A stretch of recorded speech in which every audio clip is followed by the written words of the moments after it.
ಪಿಂಚಣಿ ಪಡೆಯುತ್ತಿರುವವರಿಗೆ 10,000 ರೂಪಾಯಿ ಹಣ ಸಿಗುತ್ತೆ.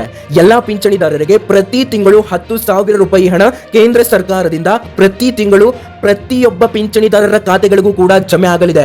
ನಮಸ್ಕಾರ ಸ್ನೇಹಿತರೆ, ಇವತ್ತಿನ ಈ ವಿಡಿಯೋ ನಿಮ್ಮ ಜೀವನಕ್ಕೆ ಬಹಳ ಮುಖ್ಯವಾದ ವಿಡಿಯೋ. ಯಾಕೆಂದ್ರೆ ಇದು ಹಿರಿಯ ನಾಗರಿಕರು, ವಿಧವಾ ಮಹಿಳೆಯರು, ಅಂಗವಿಕಲರು ಮತ್ತು ಪಿಂಚಣಿ ಪಡೆಯುತ್ತಿರುವ ಎಲ್ಲಾ ಫಲಾನುಭವಿಗಳಿಗೆ ಸಂಬಂಧಿಸಿದಂತಹ ವಿಡಿಯೋ ಇದಾಗಿರುತ್ತೆ. ನೋಡಿ, ಈ ತಿಂಗಳ ಪಿಂಚಣಿಯ ಹಣ ಎಷ್ಟು ಬರ್ತಾ ಇರುವಂತದ್ದು, ಹಣ ಹೆಚ್ಚಿಗೆ ಆಗಿರುವಂತದ್ದು ಮತ್ತು ಈ ತಿಂಗಳ ಪಿಂಚಣಿಯ ಹಣ ಅಂದ್ರೆ ಜನವರಿ ತಿಂಗಳಿನ ಪಿಂಚಣಿಯ ಹಣ ಯಾವಾಗ ನಿಮ್ಮ ಬ್ಯಾಂಕ್ ಖಾತೆಗಳಿಗೆ ಜಮೆ ಆಗುತ್ತೆ ಮತ್ತು ಯಾರಿಗೆಷ್ಟು ಹೆಚ್ಚಳ ಆಗುತ್ತೆ. ನೋಡಿ, ಇದು ಹೊಸ ವರ್ಷ, ಈ ಒಂದು ಹೊಸ ವರ್ಷ ಬರ್ತಾ ಇದೆ. ಯಾರ್ಯಾರಿಗೆ ಎಷ್ಟು ಪಿಂಚಣಿ ಹಣ ಹೆಚ್ಚಳ ಆಗಿದೆ ಮತ್ತು ಎಷ್ಟು ನಿಮಗೆ ಹೆಚ್ಚಿಗೆ ಆಗಿಲ್ಲ, ಯಾರ್ಯಾರಿಗೆ ಎಲ್ಲಾ ಮಾಹಿತಿ ಈ ಒಂದು ವಿಡಿಯೋದಲ್ಲಿದೆ. ನೋಡಿ, ಇವೆಲ್ಲ ಮಾಹಿತಿ ಇದೊಂದೇ ವಿಡಿಯೋದಲ್ಲಿ ಕ್ಲಿಯರ್ ಆಗಿ, ಸೂಪರ್ ಆಗಿ, ಸ್ಪಷ್ಟವಾಗಿ ನಿಮಗೆ ಅರ್ಥ ಆಗೋ ರೀತಿ ಹೇಳ್ತೀನಿ. ವಿಡಿಯೋನ ಕೊನೆಯವರೆಗೂ ಕೂಡ ನೋಡಿ. ವೀಕ್ಷಕರೇ, ನೋಡಿ, ನಾವು ನಿಮಗೆ ಒರಿಜಿನಲ್ ಇನ್ಫಾರ್ಮೇಶನ್ ಮಾತ್ರ ಕೊಡೋದು, ಯಾವುದೇ ರೀತಿ ಬೇಡದೇ ಇರುವಂತಹ ವಿಡಿಯೋಸ್ಗಳು ಮತ್ತು ನಿಮಗೆ ಡಿಸ್ಟರ್ಬ್ ಆಗುವಂತಹ ಅಪ್ಡೇಟ್ಗಳನ್ನ ಕೊಡೋದಿಲ್ಲ. ಹಾಗಾಗಿ ಯಾರಿನ್ನೂ ಕೂಡ ಸಬ್ಸ್ಕ್ರೈಬ್ ಆಗದೆ ನೋಡ್ತಾ ಇದ್ರೆ ಅಂದ್ರೆ ಈಗಲೇ ಕೆಳಗಡೆ ಕಾಣುವಂತಹ ಸಬ್ಸ್ಕ್ರೈಬ್ ಬಟನ್ ಮೇಲೆ ಪ್ರೆಸ್ ಮಾಡಿ, ಅದರ ಮೇಲೆ ಕ್ಲಿಕ್ ಮಾಡಿ. ಪ್ರತಿಯೊಬ್ಬ ವೀಕ್ಷಕರು ಕೂಡ ಸಬ್ಸ್ಕ್ರೈಬ್ ಆಗಿ. ಹಾಗೆ ಈ ವಿಡಿಯೋನ ನೋಡ್ತಾ ಇರುವಂತಹ ವೀಕ್ಷಕರು ಯಾರಿನ್ನೂ ಕೂಡ ಲೈಕ್ ಮಾಡದೆ ನೋಡ್ತಾ ಇದ್ರೆ ಅಂದ್ರೆ ವೀಕ್ಷಕರೇ, ವಿಡಿಯೋಗೆ ತಪ್ಪದೆ ಒಂದು ಲೈಕ್ ಅನ್ನ ಮಾಡಿ. ಮತ್ತು ನಮ್ಮ ಶ್ರಮಕ್ಕೆ ನಾವು ನಿಮ್ಮಿಂದ ಕೇಳೋದು ಒಂದೇ ಒಂದು ಲೈಕ್ ಮಾತ್ರ. ಕಳೆದ 3 ರಿಂದ 4 ದಿನಗಳ ಕಾಲ ರಿಸರ್ಚ್ ಮಾಡಲಾಗುತ್ತಿತ್ತು ಈ ಒಂದು ವಿಡಿಯೋನ. ನಮ್ಮ ಶ್ರಮಕ್ಕೆ ಈ ಒಂದು ವಿಡಿಯೋ ನಿಮಗೆ ಇಷ್ಟ ಆಗಿದ್ರೆ ಖಂಡಿತ ಒಂದು ಲೈಕ್ ಅನ್ನ ಮಾಡಿ. ವೀಕ್ಷಕರೇ, ನೋಡಿ ಸ್ನೇಹಿತರೆ, ಪಿಂಚಣಿ ಅನ್ನೋದು ಸರ್ಕಾರದಿಂದ ಬಡವರು, ವೃದ್ಧರು, ಸಹಾಯ ಬೇಕಾದವರಿಗೆ ಕೊಡುವ ಮಾಸಿಕ ಆರ್ಥಿಕ ಸಹಾಯ. ಪ್ರಮುಖವಾಗಿ ಈ ವರ್ಗದವರಿಗೆ ಅಂದ್ರೆ ಹಿರಿಯ ನಾಗರಿಕರಿಗೆ ಮತ್ತು ವಿಧವಾ ಮಹಿಳೆಯರಿಗೆ ಮತ್ತು ಅಂಗವಿಕಲರಿಗೆ ಮತ್ತು ನಿರಾಶ್ರಿತ ಮಹಿಳೆಯರಿಗೆ. ಈಗ ಇವರಿಗೆ ಸಂಬಂಧಿಸಿದಂತೆ ಹೊಸದಾಗಿ ಬಂದ ಅಪ್ಡೇಟ್ಗಳು ಏನೆಲ್ಲ ಅನ್ನೋದನ್ನ ನೋಡೋಣ. ಮತ್ತು ಹಿರಿಯ ನಾಗರಿಕರ ಪಿಂಚಣಿ ಬಗ್ಗೆ ಹೊಸ ಮಾಹಿತಿ ಬಂದಿದೆ. ಏನಂದ್ರೆ ಇತ್ತೀಚೆಗೆ ಸರ್ಕಾರದಿಂದ ಬಂದ ಮಾಹಿತಿಯ ಪ್ರಕಾರ ಹಿರಿಯ ನಾಗರಿಕರ ಪಿಂಚಣಿಯಲ್ಲಿ ಹೆಚ್ಚಳದ ಬಗ್ಗೆ ಗಂಭೀರವಾಗಿ ಮುನ್ಸೂಚನೆ ಸಿಕ್ಕಿರುವಂತದ್ದು. ಏನಂದ್ರೆ ಇವಾಗ ಹಿರಿಯ ನಾಗರಿಕರ ಪಿಂಚಣಿ ಹಣ ಇಲ್ಲಿ ಕೆಲವರಿಗೆ 900 ರೂಪಾಯಿ ಹಣ ಮತ್ತು 1,000 ರೂಪಾಯಿ ಹಣ ಬರುತ್ತಿದೆ. ಇದು ನಿಮಗೆ ಬರೋಬ್ಬರಿ 1,200 ರಿಂದ 1,500 ವರೆಗೆ ಹೆಚ್ಚಿಗೆ ಆಗುವ ಸಾಧ್ಯತೆ ಇದೆ. ಆದರೆ ಇಲ್ಲಿ ವಿಧವಾ ಮಹಿಳೆಯರಿಗೆ ಮತ್ತು ಅಂಗವಿಕಲರಿಗೆ ಕನ್ಫರ್ಮೇಶನ್ ನಿಮಗೆ ಕೊಡ್ತಾನೆ. ಇಲ್ಲಿ ಹಿರಿಯ ನಾಗರಿಕರಿಗೆ ಇನ್ನೂ ಕೂಡ ಚರ್ಚೆಯಲ್ಲಿದೆ. ಆದರೆ ಇಲ್ಲಿ ಅಂಗವಿಕಲರಿಗೆ ಮತ್ತು ವಿಧವಾ ವೇತನ ಪಡಿತಾ ಇದ್ದಂತವರಿಗೆ ನಿಮಗೆ ಹೆಚ್ಚಿಗೆ ಆಗ್ತಾ ಇರುವಂತದ್ದು. ಎಷ್ಟು ಹೆಚ್ಚಿಗೆ ಆಗಿದೆ ಎಲ್ಲವನ್ನು ಕೂಡ ತಿಳಿಸ್ತೇನೆ. ಆದ್ರೆ ಇಲ್ಲಿ ನೋಡಿ, ಹಿರಿಯ ನಾಗರಿಕರಿಗೆ ಹೆಚ್ಚಿಗೆ ಆದ್ರೆ ಜಾಸ್ತಿ ಹೆಚ್ಚಿಗೆ ಆಗುದಿಲ್ಲ. ಕೇವಲ 200 ರಿಂದ 300 ರೂಪಾಯಿ ಹಣ ಹೆಚ್ಚಿಗೆ ಆಗಬಹುದು. ಆದ್ರೆ 500 ರೂಪಾಯಿ ಒಳಗೆ ಹೆಚ್ಚಿಗೆ ಆಗಬಹುದು ಅಷ್ಟೇ. ಆದ್ರೆ ಸ್ನೇಹಿತರೆ, ಇದು ಹಂತ ಹಂತವಾಗಿ ಜಾರಿಗೆ ಬರಬಹುದು, ಎಲ್ಲರಿಗೂ ಒಂದೇ ಬಾರಿ ಬರೋಲ್ಲ. ಹಾಗಾಗಿ ಇಲ್ಲಿ ಪ್ರಮುಖ ಸೂಚನೆಯನ್ನ ಕೊಡಲಾಗಿದೆ ಹಿರಿಯ ನಾಗರಿಕರಿಗೆ. ಬ್ಯಾಂಕ್ ಖಾತೆ, ಆಧಾರ್ ಲಿಂಕ್, ಜೀವಿತ ಪ್ರಮಾಣ ಪತ್ರ ಅಂದ್ರೆ ಲೈಫ್ ಸರ್ಟಿಫಿಕೇಟ್ ಇವುಗಳೆಲ್ಲ ಅಪ್ಡೇಟ್ ಆಗಿರಬೇಕು. ಇಲ್ಲದಿದ್ದರೆ ಹಣ ನಿಲ್ಲಬಹುದು ಅಂತ ನಿಮ್ಗೆಲ್ಲರಿಗೂ ಕೂಡ ಹೇಳಿರುವಂತದ್ದು. ಯಾರಿಗೆ? ಹಿರಿಯ ನಾಗರಿಕರ ಪಿಂಚಣಿಯನ್ನ ಪಡೆದುಕೊಳ್ಳುತ್ತಿರುವವರಿಗೆ. ದಯವಿಟ್ಟು ಈ ಒಂದು ಮಾಹಿತಿಯನ್ನ ನಿಮ್ಮ ಸ್ನೇಹಿತರು ಯಾರಾದರೂ ಹಿರಿಯ ನಾಗರಿಕರ ಪಿಂಚಣಿಯನ್ನ ಪಡಿತಾ ಇದ್ರೆ ಅವರಿಗೆ ಶೇರ್ ಮಾಡಿ. ಇವಾಗ ಬನ್ನಿ, ವಿಧವಾ ಮಹಿಳೆಯರ ಪಿಂಚಣಿ. ವೀಕ್ಷಕರೇ, ನೀವು ನಂಬೋದಿಲ್ಲ, ವಿಧವಾ ವೇತನ ಪಡಿತಾ ಇದ್ದಂತಹ ಮಹಿಳೆಯರಿಗೆ ಹಣ ಹೆಚ್ಚಿಗೆ ಆಗ್ತಾ ಇರುವಂತದ್ದು. ನೋಡಿ, ವಿಧವಾ ಮಹಿಳೆಯರಿಗೆ ಸಂಬಂಧಿಸಿದಂತೆ ಬಹಳ ಮುಖ್ಯವಾದ ಮಾಹಿತಿ ಇದಾಗಿರುತ್ತೆ. ನೋಡಿ, ಕೆಲ ರಾಜ್ಯಗಳಲ್ಲಿ ಈಗಾಗಲೇ ಪಿಂಚಣಿ ಮೊತ್ತವನ್ನ ದ್ವಿಗುಣ ಮಾಡಲಾಗಿದೆ. ದ್ವಿಗುಣ ಅಂತಂದ್ರೆ ಇಲ್ಲಿ ದ್ವಿತೀಯವಾಗಿ ಗುಣವಾಗಿದೆ ಅಂತ ಅರ್ಥ. ಅಂದ್ರೆ ಹೆಚ್ಚಿಗೆ ಆಗ್ತಾ ಇರುವಂತದ್ದು, ಡಬಲ್ ಆಗಿರುವಂತದ್ದು ಕೆಲ ರಾಜ್ಯಗಳಲ್ಲಿ. ಮೊದಲು 900 ರೂಪಾಯಿ ಹಣ ಬರ್ತಾ ಇದ್ದಂತಹ ರಾಜ್ಯಗಳಲ್ಲಿ ಆಲ್ಮೋಸ್ಟ್ ಎಲ್ಲ ರಾಜ್ಯಗಳಲ್ಲಿ ಈಗ 2,000 ದಿಂದ 2,200ಕ್ಕೆ ಹಂತ ಹಂತವಾಗಿ ಹೆಚ್ಚಿಗೆ ಮಾಡಿದ್ದಾರೆ. ಮತ್ತು ನಮ್ಮ ಕರ್ನಾಟಕಕ್ಕೆ ಎಷ್ಟು ಬರ್ತಾ ಇದೆ ನೋಡಿ, ಈ ಒಂದು ಸ್ಥಿತಿ, ಈ ಒಂದು ಸ್ಟೇಟಸ್ ಯಥಾಯಥ ಕರ್ನಾಟಕದಲ್ಲೂ ಕೂಡ ಬಂದಿದೆ. ಅಂದ್ರೆ ಕರ್ನಾಟಕಕ್ಕೂ ಕೂಡ ಇದೇ ಜಾರಿಗೆ ಆಗುತ್ತೆ ಅನ್ನುವಂತಹ ಪ್ರಸ್ತಾವನೆ ಇದೆ. ಈಗ ಹಣ ಹೆಚ್ಚಳ ಆದ್ರೆ ಹೊಸ ನಿಯಮಗಳು ಬರ್ತವೆ ಮತ್ತು ಹೊಸ ಪಟ್ಟಿ ಬಿಡುಗಡೆ ಮಾಡ್ತಾರೆ ಮತ್ತು ಮರುಪರಿಶೀಲನೆ ನಡೆಯುತ್ತೆ. ಇವೆಲ್ಲ ಆಗುತ್ತಿದೆ. ಹಾಗಾಗಿ ನಿಮಗೆ ಹಣ ಹೆಚ್ಚಿಗೆ ಆಗುತ್ತೆ. ಏನಂದ್ರೆ ನಮ್ಮ ಕರ್ನಾಟಕದಲ್ಲಿ ಹೊಸ ನಿಯಮಗಳು ಬರ್ತಾ ಇದೆ, ಯಾರಿಗೆ ವಿಧವಾ ವೇತನ ಪಡೆಯುವವರಿಗೆ, ಮತ್ತು ಹೊಸ ಪಟ್ಟಿ ರಿಲೀಸ್ ಆಗುತ್ತಿದೆ ಮತ್ತು ಮರುಪರಿಶೀಲನೆ ನಿಮಗೆ ನಡೀತಾ ಇದೆ. ಹಾಗಾಗಿ ನಿಮ್ಮ ಒಂದು ಪಿಂಚಣಿ ಹಣ ಹೆಚ್ಚಿಗೆ ಆಗುತ್ತೆ. ವೀಕ್ಷಕರೇ, ಇಲ್ಲಿ ಪ್ರತಿಯೊಬ್ಬ ಪಿಂಚಣಿದಾರರು ಕೂಡ ವಿಡಿಯೋನ ಕೊನೆಯವರೆಗೂ ಕೂಡ ನೋಡಿ. ಹಿರಿಯ ನಾಗರಿಕರು, ಅಂಗವಿಕಲರು ಮತ್ತು ವಿಧವಾ ವೇತನ ಪಡಿತಾ ಇದ್ದಂತವರು ಹಾಗೂ ನಿವೃತ್ತ ನೌಕರರು ಎಲ್ಲರೂ ಕೂಡ ಸಂಪೂರ್ಣವಾಗಿ ಕೊನೆಯವರೆಗೂ ಕೂಡ ಈ ಒಂದು ವಿಡಿಯೋನ ನೋಡಲೇಬೇಕು. ನೋಡಿ, ಇಲ್ಲಿ ವಿಧವಾ ಮಹಿಳೆಯರು ತಮ್ಮ ಪಿಂಚಣಿಯ ಸ್ಟೇಟಸ್ ಅನ್ನ ಮತ್ತು ಗ್ರಾಮ ಪಂಚಾಯತ್ ಅಥವಾ ನಗರ ಪಾಲಿಕೆಯ ದಾಖಲಾತಿಗಳನ್ನ ಒಮ್ಮೆ ಚೆಕ್ ಮಾಡ್ಕೊಳ್ಳಿ. ನಿಮ್ಮ ಒಂದು ಪಿಂಚಣಿಯ ಹಣ ಇವತ್ತಾದರೂ ಹೆಚ್ಚಿಗೆ ಆಗಬಹುದು, ನಾಳೆ ಆದರೂ ಹೆಚ್ಚಿಗೆ ಆಗಬಹುದು, ಯಾವುದೇ ಸಮಯದಲ್ಲಾದರೂ ನಿಮ್ಮ ಒಂದು ಪಿಂಚಣಿಯ ಹಣ ಹೆಚ್ಚಿಗೆ ಆಗಿ ನಿಮ್ಮ ಒಂದು ಬ್ಯಾಂಕ್ ಖಾತೆಗಳಿಗೆ ಬರುವಂತಹ ಸಾಧ್ಯತೆ ಸ್ಪಷ್ಟವಾಗಿದೆ. ಇವಾಗ ಬನ್ನಿ ವೀಕ್ಷಕರೇ, ಅಂಗವಿಕಲರ ಪಿಂಚಣಿಯ ಹಣ ಎಷ್ಟು ಹೆಚ್ಚಿಗೆ ಆಗ್ತಾ ಇರುವಂತದ್ದು. ವೀಕ್ಷಕರೇ, ಅಂಗವಿಕಲರ ಪಿಂಚಣಿ ಲೇಟೆಸ್ಟ್ ಮಾಹಿತಿ, ಫ್ರೆಶ್ ಅಪ್ಡೇಟ್ ಇದಾಗಿರುತ್ತೆ. ಅಂಗವಿಕಲರಿಗೆ ಸಿಗುವ ಪಿಂಚಣಿ ಅಂಗವೈಕಲ್ಯದ ಪ್ರಮಾಣದ ಮೇಲೆ ಅವಲಂಬಿತವಾಗಿದೆ. ಅಂದ್ರೆ 40% ಮತ್ತು 79% ಇದ್ದವರಿಗೆ ಒಂದು ಪಿಂಚಣಿ ಮತ್ತು 80% ಗಿಂತ ಮೇಲ್ಪಟ್ಟವರಿಗೆ ಒಂದು ಪಿಂಚಣಿ. ಈ ಪ್ರಮಾಣದ ಮೇಲೆ ಹಣ ವ್ಯತ್ಯಯ ಆಗುತ್ತಿತ್ತು. ಇತ್ತೀಚಿನ ಮಾಹಿತಿಯ ಪ್ರಕಾರ ಹೆಚ್ಚು ಅಂಗವೈಕಲ್ಯದ ಇರುವವರಿಗೆ ಹೆಚ್ಚು ಪಿಂಚಣಿ ನೀಡುವ ಬಗ್ಗೆ ಸರ್ಕಾರ ಮಾಹಿತಿಯನ್ನ ಕೊಟ್ಟಿದೆ.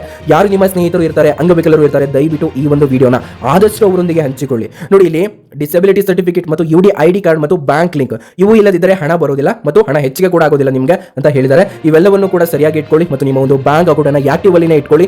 ಅಟ್ಲೀಸ್ಟ್ ಮಂತ್ಲಿ 1 ಟ್ರಾನ್ಸಾಕ್ಷನ್ ಆದ್ರೂ ನೀವು ಮಾಡ್ತಾ ಇರಿ. 6 ತಿಂಗಳಲ್ಲಿ 1 ಅಥವಾ 2 ಟ್ರಾನ್ಸಾಕ್ಷನ್ ಅಂತೂ ಇರಲೇಬೇಕು ಅಂತ ಸರ್ಕಾರ ಹೇಳಿದೆ. ಇದರಿಂದ ನಿಮ್ಮ ಒಂದು ಬ್ಯಾಂಕ್ ಅಕೌಂಟ್ ಇನ್ಆಕ್ಟಿವ್ ಆಗೋದಿಲ್ಲ. ಇನ್ಆಕ್ಟಿವ್ ಆದ್ರೆ ನಿಮಗೆ ಹಣ ಬರೋದಿಲ್ಲ. ಹಾಗಾಗಿ ಆಕ್ಟಿವ್ ಅಲ್ಲಿನೇ ಇಟ್ಕೊಳ್ಳಿ ಅಂತ ಹೇಳಲಾಗಿದೆ ಸರ್ಕಾರದಿಂದ. ಮತ್ತು ಇಲ್ಲಿ ಈ ತಿಂಗಳ ಪಿಂಚಣಿ ಯಾವಾಗ ಜಮೆ ಆಗ್ತಾ ಇದೆ, ಈ ಜನವರಿ ಮತ್ತು ಫೆಬ್ರವರಿ ನೋಡಿ. ಮೊದಲನೆಯದಾಗಿ ಒಂದು ಓವರ್ ವ್ಯೂ ಕೊಡ್ತಾನೆ, ಪ್ರತಿ ತಿಂಗಳು ಕೂಡ ಯಾವಾಗ ಜಮೆ ಆಗ್ತಾ ಇತ್ತು ಅಂತ ನೋಡಿ. ಬಹಳ ಜನ ಕೇಳ್ತಿರೋ ಪ್ರಶ್ನೆ, ಈ ತಿಂಗಳ ಪಿಂಚಣಿ ಯಾವಾಗ ಬರುತ್ತೆ? ನೋಡಿ, ಸಾಮಾನ್ಯವಾಗಿ ತಿಂಗಳ ಮೊದಲ ಅಥವಾ ಎರಡನೆಯ ವಾರ ನಿಮಗೆ ಪಿಂಚಣಿ ಹಣ ಬರ್ತಾ ಇತ್ತು. ಕೆಲವೊಮ್ಮೆ ತಾಂತ್ರಿಕ ಕಾರಣದಿಂದ ವಿಳಂಬ ಆಗ್ತಾ ಇತ್ತು.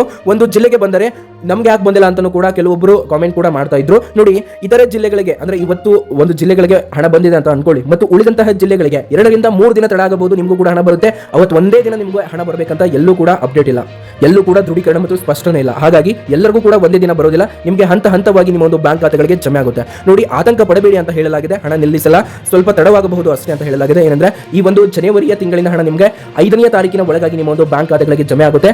ಆದ್ರೆ ಇಲ್ಲಿ ಕೆಲವೊಂದಿಷ್ಟು ಫಲಾನುಭವಿಗಳಿಗೆ ಏನಾಗುತ್ತೆ ಅಂತಂದ್ರೆ ತಡ ಆಗುತ್ತೆ. ಕಲ್ಯಾಣ ಕರ್ನಾಟಕ ಮತ್ತು ಉತ್ತರ ಕರ್ನಾಟಕದ ಮತ್ತು ಕರಾವಳಿ ಕರ್ನಾಟಕದ ಅನೇಕ ಜಿಲ್ಲೆಗಳಿಗೆ ಹಣ ತಡ ಆಗುತ್ತೆ. ಆದರೆ ಇಲ್ಲಿ ಡಿಬಿಟಿ ಡೈರೆಕ್ಟ್ ಆದ್ರೆ ಖಂಡಿತ ಬೇಗ ಬರುತ್ತೆ. ಅಂದ್ರೆ 5ನೇ ತಾರೀಕಿನ ಒಳಗಾಗಿ ಬರುವಂತಹ ಸಾಧ್ಯತೆ ಹೆಚ್ಚಾಗಿದೆ. ಕೆಲವರಿಗೆ ಇಲ್ಲಿ 10ನೇ ತಾರೀಕಿನ ಒಳಗಾಗಿ ಹಣ ನಿಮ್ಮ ಒಂದು ಬ್ಯಾಂಕ್ ಖಾತೆಗಳಿಗೆ ಬರುತ್ತೆ. ಆತಂಕ ಪಡಬೇಡಿ, ಭಯ ಪಡಬೇಡಿ ಅಂತ ಸರ್ಕಾರ ಹೇಳಿದೆ. ಮತ್ತು ಹೊಸ ವರ್ಷದಿಂದ 2026ರಿಂದ ಅಂದ್ರೆ ಈ ಒಂದು ಜನವರಿಯಿಂದ ಹೊಸ ಬದಲಾವಣೆಗಳು ಆಗಿದ್ದಾವೆ. ಈ 4 ಬದಲಾವಣೆಗಳನ್ನ ಎಲ್ಲರೂ ಕೂಡ ಪಾಲನೆ ಮಾಡೋದು ಅಗತ್ಯ ಅಂತ ಹೇಳಲಾಗಿದೆ. ನೋಡಿ, ಮುಂದಿನ ತಿಂಗಳಿನಿಂದ ಈ ಬದಲಾವಣೆ ಸಾಧ್ಯ. ಅಂದ್ರೆ ಈ ಬರುವ ತಿಂಗಳಿನಿಂದ ಏನಂದ್ರೆ ಪಿಂಚಣಿ ಹೆಚ್ಚಿಗೆ, ಅಂದ್ರೆ ಪಿಂಚಣಿ ಮೊತ್ತ ಹೆಚ್ಚಳ, ಇದು ಮೊದಲನೇ ಬದಲಾವಣೆ. ಇನ್ನು 2ನೇ ಬದಲಾವಣೆ ಹೊಸ ಫಲಾನುಭವಿಗಳ ಸೇರ್ಪಡೆ ಆಗ್ತಾ ಇರುವಂತದ್ದು, ಮತ್ತು 3ನೇ ಬದಲಾವಣೆ ಅನರ್ಹರ ಪಟ್ಟಿ ತೆಗೆದುಹಾಕುವುದು, ಮತ್ತು 4ನೇ ಬದಲಾವಣೆ ಡಿಜಿಟಲ್ ವೆರಿಫಿಕೇಶನ್ ಕಡ್ಡಾಯ ಮಾಡುವುದು. ಇದರಿಂದ ನಿಜವಾದ ಫಲಾನುಭವಿಗಳಿಗೆ ಮಾತ್ರ ಹಣ ಸಿಗುತ್ತೆ ಮತ್ತು ಹೆಚ್ಚಿಗೆ ಹಣ ಕೂಡ ಸಿಗುತ್ತೆ. ಮತ್ತು ಪಿಂಚಣಿ ಪಡೆಯುವವರು ತಪ್ಪದೇ ಮಾಡಲೇಬೇಕಾದಂತಹ ಕೆಲಸ ಅಂತ ಹೇಳಲಾಗಿದೆ. ನೋಡಿ, ಈ 5 ಕೆಲಸ ಮಾಡಿದ್ರೆ ಪಿಂಚಣಿ ಪಡೆಯುವವರು ನೀವು ಮಾಡಲೇಬೇಕು ಅಂತ ಹೇಳಲಾಗಿದೆ. ಏನಂದ್ರೆ ಮೊದಲ 2, 3, 4, 5 ಈ 5 ಕೆಲಸವನ್ನ ಮಾಡಿ ಅಂತ ಹೇಳಲಾಗಿದೆ. ಅದರಲ್ಲೂ ಈ ಒಂದು ವಿಡಿಯೋನ ಕೊನೆವರೆಗೂ ಕೂಡ ನೋಡಿ. ಮೊದಲನೆಯದಾಗಿ ಆಧಾರ್ ಬ್ಯಾಂಕ್ ಲಿಂಕ್, ಮತ್ತು 2ನೇದಾಗಿ ಮೊಬೈಲ್ ನಂಬರ್ ಅಪ್ಡೇಟ್, ಮತ್ತು 3ನೇದಾಗಿ ಜೀವಿತ ಪ್ರಮಾಣ ಪತ್ರ, ಮತ್ತು 4ನೇದಾಗಿ ದಾಖಲಾತಿಗಳಲ್ಲಿ ತಪ್ಪು ಇದ್ರೆ ಸರಿಪಡಿಸಿ, ಮತ್ತು 5ನೇದಾಗಿ ಮಧ್ಯವರ್ತಿಗಳನ್ನ ನಂಬಬೇಡಿ ಅಂತ ನಿಮಗೆ ಹೊಸದಾಗಿ ಅಪ್ಡೇಟ್ ಅನ್ನ ಕೊಟ್ಟಿರುವಂತದ್ದು ಸ್ನೇಹಿತರೆ. ವೀಕ್ಷಕರೇ, ಇವಾಗ ಬನ್ನಿ, ನಿಮಗೆ 10,000 ರೂಪಾಯಿ ಹಣ ಪಿಂಚಣಿ ಸಿಗುತ್ತೆ ಪ್ರತಿ ತಿಂಗಳು ಕೂಡ. ನೋಡಿ, ದೇಶದ ವೃದ್ಧರ ಜೀವನವನ್ನ ಸುರಕ್ಷಿತಗೊಳಿಸಲು ಭಾರತ ಸರ್ಕಾರದಿಂದ ಬರುತ್ತಿರುವ ಸುದ್ದಿಗಳು ಇತ್ತೀಚೆಗೆ ಹೆಚ್ಚಾಗಿವೆ. ಇಂತಹದಲ್ಲಿ ಯುನಿಪೈಡ್ ಪಿಂಚಣಿ ಯೋಜನೆ, UPS ಅಂತ ಹೇಳ್ತಾರೆ, ಹೊಸ ಯೋಜನೆಯ ಬಗ್ಗೆ ಸಾಮಾಜಿಕ ಮಾಧ್ಯಮದಲ್ಲಿ ಚರ್ಚೆಗಳು ಕೂಡ ಉಂಟಾಗಿದ್ದಾವೆ. ಈ ಒಂದು ಪಿಂಚಣಿಯನ್ನ ನೀವು ಪಡ್ಕೊಳ್ಬಹುದು. ತುಂಬಾ ಸಿಂಪಲ್ ಆಗಿ ನೀವೆಲ್ಲರೂ ಕೂಡ ಇದನ್ನ ಪಡ್ಕೊಳ್ಬಹುದು. ಏನಂತಂದ್ರೆ ಇಲ್ಲಿ ಯುನಿಫೈಡ್ ಪಿಂಚಣಿ ಯೋಜನೆಯು 2024ರಲ್ಲಿ ಘೋಷಿಸಲ್ಪಟ್ಟಿತು. 2025ರ ಏಪ್ರಿಲ್ 1ರಿಂದ ಜಾರಿಗೆ ಬಂದಿತು. ಇದು ಕೇಂದ್ರ ಸರ್ಕಾರದ ಒಂದು ಪಿಂಚಣಿಯಾಗಿದೆ. NPS ಅಡಿಯಲ್ಲಿ ಸೇರಿದವರಿಗೆ ಇದು ಸಿಗುತ್ತೆ, ಅವರಿಗೆ ಮಾತ್ರ ಇದು ಸೀಮಿತವಾಗಿದೆ. ಸಾಮಾನ್ಯ ವೃದ್ಧರಿಗೆ 3,000 ರೂಪಾಯಿ ಹಣ ಸಿಗುತ್ತೆ. ಈ ಒಂದು ಯೋಜನೆಯ ಮೂಲಕ ನ್ಯಾಷನಲೈಸ್ಡ್ ಪೆನ್ಷನ್ ಸಿಸ್ಟಮ್ ಅಂದ್ರೆ NPS ಅಡಿಯಲ್ಲಿ ಕೆಲಸ ಮಾಡುತ್ತಿರುವ ನೌಕರರಿಗೆ ಹೆಚ್ಚಿಸುವ ಸುರಕ್ಷತೆ ನೀಡುವುದು ಇದರ ಒಂದು ಉದ್ದೇಶವಾಗಿತ್ತು. ಏನಂದ್ರೆ ಇಲ್ಲಿ ನಿಮಗೆ ಸಾಮಾನ್ಯ ವೃದ್ಧರಾಗಿದ್ರೆ, ನೀವು ಅಂದ್ರೆ 60 ವರ್ಷದ ಮೇಲ್ಪಟ್ಟವರು ನೀವಾಗಿದ್ರೆ ನಿಮಗೆ 3,000 ರೂಪಾಯಿ ಹಣ ಪ್ರತಿ ತಿಂಗಳು ಕೂಡ ಸಿಗುತ್ತೆ. ಮತ್ತು ನೀವೇನಾದ್ರೂ 60 ವರ್ಷದ ಮೇಲ್ಪಟ್ಟವರಾಗಿ ಇಲ್ಲಿ ನಿವೃತ್ತ ನೌಕರದಾರರು ಆಗಿದ್ರೆ, ಅಥವಾ ನಿವೃತ್ತ ನೌಕರದಾರರ ಹೆಂಡತಿ ಅಥವಾ ಅವರ ಒಂದು ಗಂಡ ನೀವು ಆಗಿದ್ರೆ, ನಿಮಗೆ ಹಣ ಸಿಗ್ತಾ ಇರುವಂತದ್ದು 10,000 ರೂಪಾಯಿ ಹಣ. ಏನಂತಂದ್ರೆ ಈ ಹಣ ಇದು NPS ಯಂತೆ ಮಾರ್ಕೆಟ್ ಏರಿಳಿತದ ಮೇಲೆ ಅವಲಂಬಿತವಾಗಿಲ್ಲ, ಬದಲಿಗೆ ಸ್ಥಿರವಾದ ಆದಾಯವನ್ನು ಒದಗಿಸುತ್ತೆ. ಆದ್ರೆ ಈ ಒಂದು ಯೋಜನೆಗೆ ನೀವು ಅರ್ಹತೆಯನ್ನು ಹೊಂದಿರಬೇಕು. ಈ ಒಂದು ಯೋಜನೆಯು ಸರ್ಕಾರಿ ನೌಕರರಿಗೆ ಸಿಗ್ತಾ ಇರುವಂತಹ 10,000 ರೂಪಾಯಿ ಹಣ ಆಗಿದೆ. ಆದ್ರೆ ಈ 3,000 ರೂಪಾಯಿ ಹಣ ಸರ್ಕಾರ ನೌಕರರಿಗಷ್ಟೇ ಅಲ್ಲದೆ ಇತರೆ ಜನಸಾಮಾನ್ಯದವರಿಗೂ ಕೂಡ ಸಿಗ್ತಾ ಇದೆ. ಇದ್ರ ಬಗ್ಗೆ ಸ್ಪಷ್ಟವಾದಂತಹ ಮಾಹಿತಿಯನ್ನು ಕೊಟ್ಬಿಡ್ತಾನೆ. ನೋಡಿ, ಯೋಜನೆಯ ಹೆಸರು ಪಿಂಚಣಿ ಮೊತ್ತ ಅರ್ಹತೆ ಹೆಚ್ಚಳ. ಈ 4 ಯೋಜನೆಗಳ ಬಗ್ಗೆ ಚಿಕ್ಕದಾಗಿ ಓವರ್ವ್ಯೂ ಕೊಡ್ತಾನೆ. ಇನ್ನೇನು ವಿಡಿಯೋ ಕೊನೆ ಹಂತದಲ್ಲಿದೆ, ವಿಡಿಯೋನ ಸಂಪೂರ್ಣವಾಗಿ ಕೊನೆವರೆಗೂ ಕೂಡ ನೋಡಿ. ಯೋಜನೆಯ ಹೆಸರು ಬಂದ್ಬಿಟ್ಟು UPS 2025, UPS 2025 ಅಂತ ಹೇಳ್ತಾರೆ. ಇದು ಪಿಂಚಣಿಯ ಮೊತ್ತ 10,000 ಪ್ಲಸ್ ಸೇವಾ ಆಧಾರದ ಮೇಲೆ ಹೆಚ್ಚಿಗೆ ಆಗುತ್ತೆ. ಕೆಲವರಿಗೆ 12, 15 ಈ ರೀತಿಯಾಗಿ ಪಿಂಚಣಿ ಹಣ ಸಿಗ್ತದೆ. ಇದು UPS ಅಡಿಯಲ್ಲಿ. ಮತ್ತು ಅರ್ಹತೆ ಬಂದ್ಬಿಟ್ಟು ಕೇಂದ್ರದ ನೌಕರರು ಇವರಿಗೆ ಸಿಗ್ತಾ ಇದೆ. ಹೆಚ್ಚಳ ಬಂದ್ಬಿಟ್ಟು 5%, 2 ವರ್ಷಕ್ಕೊಮ್ಮೆ 5% ಆಗಿ ಹೆಚ್ಚಳ ಆಗ್ತಾ ಹೋಗುತ್ತೆ. ಇವಾಗ 2ನೇದಾಗಿ ಇಂದಿರಾ ಗಾಂಧಿ ನ್ಯಾಯಾಶ್ರಿತ ಯೋಜನೆ, ಇದು 3,000 ರೂಪಾಯಿ ಹಣ ಸಿಗುತ್ತೆ. ಇದು 60 ಪ್ಲಸ್ ವಯಸ್ಸು ಇದ್ದವರಿಗೆ BPL ಕಾರ್ಡ್ ಇದ್ರೆ ಸಾಕು, ಇದು ಸಿಗುತ್ತೆ. ಮತ್ತು ಹೆಚ್ಚಳ ಆಗುತ್ತಾ ಇದು 2 ವರ್ಷಕ್ಕೊಮ್ಮೆ ಅಂತ ನೋಡಿದ್ರೆ ಇಲ್ಲ ವೀಕ್ಷಕರೇ, ಇದು ಡೈರೆಕ್ಟ್ ಆಗಿ 3,000 ರೂಪಾಯಿ ಹಣ ಪ್ರತಿ ತಿಂಗಳು ಕೂಡ ನಿಮಗೆ ಸಿಗುತ್ತೆ. ಮತ್ತು 3ನೇದಾಗಿ ಅಟಲ್ ಪಿಂಚಣಿ ಯೋಜನೆ, ಅಟಲ್ ಪೆನ್ಷನ್ ಸ್ಕೀಮ್ ಅಂತ ಇದನ್ನ ಹೇಳ್ತಾರೆ. ಇದು 1,000ದಿಂದ 5,000 ರೂಪಾಯಿ ತನಕ ಕೂಡ ಹಣ ನಿಮಗೆ ಪ್ರತಿ ತಿಂಗಳು ಕೂಡ ನಿಮ್ಮ ಒಂದು ಬ್ಯಾಂಕ್ ಖಾತೆಗಳಿಗೆ ನೇರವಾಗಿ ಡಿಬಿಟಿ ಆಗುತ್ತೆ. ಇದಕ್ಕೆ ವಯಸ್ಸು ಬಂದ್ಬಿಟ್ಟು 18ರಿಂದ 70 ಒಳಗಡೆ ಇರುವಂತಹ ವಯಸ್ಸಿನವರಿಗೆ ಇದು ಸಿಗುತ್ತೆ. ಇದು ಹೆಚ್ಚಿಗೆ ಆಗುತ್ತೆ 2 ವರ್ಷಕ್ಕೊಮ್ಮೆ ಅಂತ ನೋಡಿದ್ರೆ, ಇದು ಕೂಡ ಹೆಚ್ಚಿಗೆ ಆಗೋದಿಲ್ಲ. ಮತ್ತು OPS ಹಳೆಯ ಅಂದ್ರೆ ಓಲ್ಡ್ ಪೆನ್ಷನ್ ಸ್ಕೀಮ್ ಅಂತ ಹೇಳ್ತಾರೆ. ಇದು ಏನು ನೀವು ನಿವೃತ್ತರಾಗಿರ್ತೀರಾ ಅದರ ಒಂದು ಆಧಾರದ ಮೇಲೆ ಅದರ ಒಂದು ಅರ್ಧ ಹಣ 50% ವೇತನ ನಿಮಗೆ ಸಿಗುತ್ತೆ. ಇದು ಹಳೆಯ ನೌಕರರಿಗೆ ಇದು ಸಿಗುತ್ತೆ. DA ಆಧಾರದ ಮೇಲೆ ಅವಲಂಬಿತವಾಗಿರುತ್ತೆ ಹೆಚ್ಚಿಗೆ ಆಗೋದು. ಹಾಗಾಗಿ ನೋಡಿ, ನೀವೇನಾದ್ರೂ ಜನಸಾಮಾನ್ಯರಾಗಿದ್ರೆ 3,000 ರೂಪಾಯಿ ಹಣ ಸಿಗುತ್ತೆ. ನೀವೇನಾದ್ರೂ ನಿವೃತ್ತ ನೌಕರರಾಗಿದ್ರೆ ನಿಮ್ಗೆ ಇಲ್ಲಿ ಬರೋಬ್ಬರಿ 10,000, 15,000, 20,000 ರೂಪಾಯಿ ಹಣ ಸಿಗುತ್ತೆ. ನೋಡಿ ಈ ಒಂದು 3,000 ರೂಪಾಯಿ ಹಣವನ್ನು ನೀವು ಪ್ರತಿ ತಿಂಗಳು ಕೂಡ ಪಡ್ಕೊಳ್ಬಹುದು ವೀಕ್ಷಕರೇ. ನೋಡಿ, ನನ್ನ ವಾಯ್ಸ್ ಸ್ವಲ್ಪ ಬ್ರೇಕ್ ಆಗ್ತಾ ಇರಬಹುದು, ಬಟ್ ಈ ಒಂದು ವಿಡಿಯೋ ಏನು ನಾನು ಮಾಡ್ಲಿಕ್ಕೆ ಎಫರ್ಟ್ ಅನ್ನ ಹಾಕಿದೇನಲ್ಲ, ಬೇರೆ ಯಾವ ಒಂದು ವಿಡಿಯೋಗೂ ಕೂಡ ಅಷ್ಟೊಂದು ಎಫರ್ಟ್ ಹಾಕಿದ್ರೆ ಇಷ್ಟೊಂದು ಕಷ್ಟಪಟ್ಟಿಲ್ಲ, ಅಷ್ಟೊಂದು ಕಷ್ಟ ಈ ಒಂದು ವಿಡಿಯೋಗೆ ಪಟ್ಟಿದ್ದಾನೆ. ಹಾಗಾಗಿ ವೀಕ್ಷಕರೇ, ದಯವಿಟ್ಟು ಈ ಒಂದು ವಿಡಿಯೋನ ಯಾರಿನ್ನೂ ಲೈಕ್ ಮಾಡಿಲ್ಲ, ಲೈಕ್ ಮಾಡಿ. ಆದಷ್ಟು ಈ ಎಲ್ಲ ಇನ್ಫಾರ್ಮೇಶನ್ ಅನ್ನ ನಿಮ್ಮೆಲ್ಲ ಸ್ನೇಹಿತರೊಂದಿಗೆ ಹಂಚಿಕೊಳ್ಳಿ. ನಿಮ್ಮ ವಾಟ್ಸ್ಆಪ್ ಗ್ರೂಪ್ಗಳಿರ್ತವೆ, ಅದರಲ್ಲೆಲ್ಲ ಕೂಡ ಈ ಒಂದು ಮಾಹಿತಿಯನ್ನು ಶೇರ್ ಮಾಡಿ. ಈ ಒಂದು ಬಿಟೆಕ್ ಬೀರೇಶ್ ನಿಮಗೆ ಇದೇ ರೀತಿ ಪಿಂಚಣಿ ಬಗ್ಗೆ ಅಪ್ಡೇಟ್ ಅನ್ನ ಕೊಡುತ್ತೆ. ಹಾಗೆ ಏನಂದ್ರೆ ಎಷ್ಟು ಜನರಿಗೆ ಇಲ್ಲಿ ಹೊಸದಾಗಿ ಒಂದು ಕಂಟೆಂಟ್ ಅನ್ನ ಕೊಡ್ತಾ ಇದ್ದಾನೆ, ಅದ್ರ ಬಗ್ಗೆ ಹೊಸ ಅಪ್ಡೇಟ್ ಅನ್ನ ನಿಮ್ಮೊಂದಿಗೆ ಹಂಚಿಕೊಳ್ತಾನೆ. ಏನೇ ಡೌಟ್ ಇದ್ರೂ ಕೆಳಗಡೆ ಕಮೆಂಟ್ ಬಾಕ್ಸ್ ನಿಮ್ಮದೇ ಇರುತ್ತೆ. ಏನೇ ಆಗಲಿ ನಿಮ್ಮ ಒಂದು ಪಿಂಚಣಿ ಹಣ ಹೆಚ್ಚಿಗೆ ಆಗಲಿ ಅಂತ ಹೇಳ್ತಾ ವಿಡಿಯೋನ ಕೊನೆವರೆಗೂ ನೋಡಿದ ಎಲ್ಲ ವೀಕ್ಷಕರಿಗೆ ಹೃದಯಪೂರ್ವಕ ಧನ್ಯವಾದಗಳು.